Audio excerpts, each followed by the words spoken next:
Toxic chemicals in your tap water, you probably buy bottled water to be safe. A lot of folks do that. But is bottled water really safer?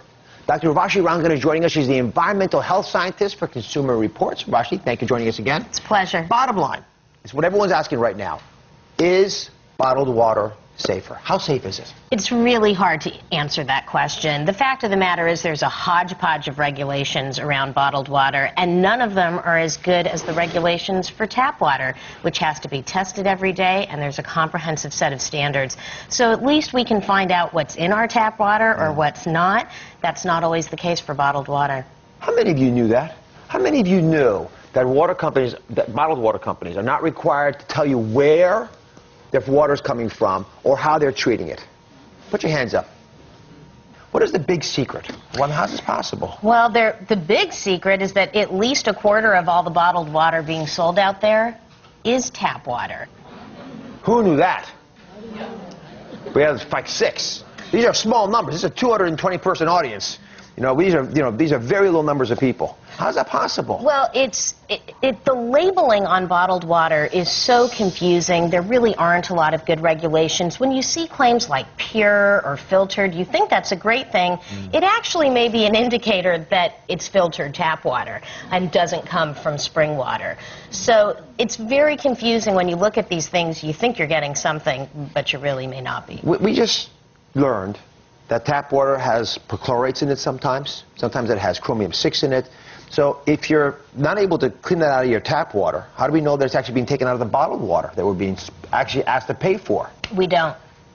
We don't? We don't. Yeah, that's alarming. That is alarming. And bottled water can have contaminant problems just like municipal tap water can, but the difference is we know what's in the municipal tap water and we know what's coming through our sinks, and we can do additional testing to find out what's coming into our homes. And you're not paying for it? That's right. All right, so here's what I think makes sense. It's a 3-step action plan. You're going to test your tap water, find out how safe it is. Then you're going to filter the tap water if you need to. And then, if you really want to be elegant about it, bottle your filtered water for much less money than the commercial bottled water. That's what I do in my house.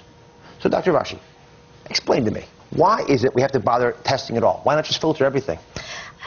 Filtering may be overkill in many cases, and also you want to match the filter to your needs and the contaminants in your water. So while lead may be a problem for a lot of households, if you live in a house that's older than 1986, you may have lead solder in your pipes. If it's older than that, you may have lead pipes. So those municipal water reports aren't telling you about what's coming through the pipes in your home. It's good to get an assessment of that, especially if you live in an old house, and then you'll want to make sure the filter you get is really good at removing lead. You may have other contaminants like arsenic. Some cities even have contaminants like radon. That's going to require a different filter system altogether to address those contaminants. So Consumer Reports has just come out with its recommendations for filters. We've got 4 of the key ones right here. We're going to go through them one by one. The first 2 options filter out the chloroform and the lead. All right, these are the most common contaminants that are in our water supply. The first is the easiest, the cheapest. A lot of folks have tried it. The carafe or pitcher system. Explain it to us. So this is the simplest model out there. It's about $25 for a carafe system.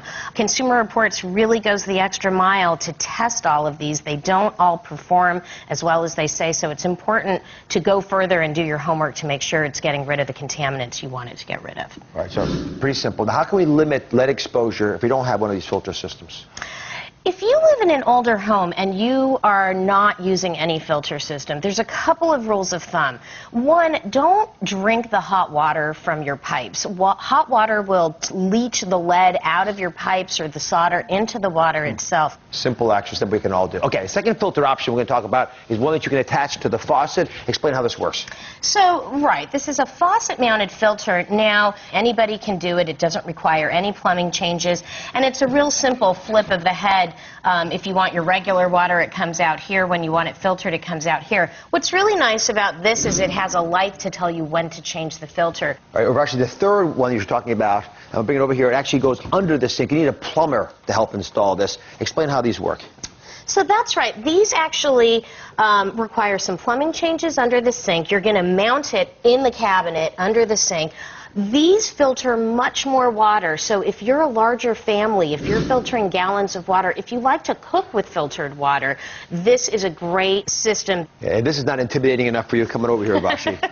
Yeah, there have been bigger systems. And obviously, there's a whole panoply of opportunities here. But this is a really large system. This also goes under the sink. That's right. And what does this give you extra? So this is called a reverse osmosis filtration system. Without getting caught up in the name, it's overkill in most cases. But if you have certain contaminants like arsenic, radon, it's only this filtering system is going to help you. These are really not going to help you. So it's a bit more expensive than the rest. It requires plumbing changes and a little more maintenance on the filters. You'll have to disinfect with bleach occasionally.